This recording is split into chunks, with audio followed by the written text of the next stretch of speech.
Hello guys, ఈరోజు అయితే మామిడికాయ పచ్చడి చేసేద్దామా. 2 టమోటాస్ తీసుకొని ఇలా కట్ చేసుకున్నాక మ్యాంగోని ఈ సైజులో కట్ చేసుకోండి. 2 చిల్లీస్, 2 తెల్ల వెల్లుల్లి, తర్వాత ఎర్రగడ్డలు.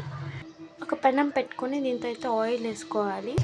ఇంకా టొమాటో ఇవన్నీ దీంతో అయితే వేసుకొని డీప్ ఫ్రై చేసుకోవాలి. ఇలా కలర్ చేంజ్ అయ్యి ఇలా పీకితే టమోటా పైన స్కిన్ ఇలా వచ్చేయాలి. ఇదేమో ఇలా మెత్తగా అయిపోవాలన్నమాట. అండ్ చిల్లీస్ కలర్ ఏమో ఇలా అయిపోయినాక స్టవ్ ఆఫ్ చేసి దించుకోవాలి. అండ్ ఇప్పుడు ఆనియన్స్, తర్వాత కొత్తిమీర, ఇవన్నీ ఉప్పు, కారము ఇవన్నీ ఇలా బ్లెండర్లో వేసుకొని ఇలాగ మెత్తగా బ్లెండ్ చేసుకోవాలన్నమాట. ఇంకా చాలా మెత్తగా బ్లెండ్ చేసుకోవాలి. నేను బరక్గా ఇలా బ్లెండ్ చేసుకున్నాను.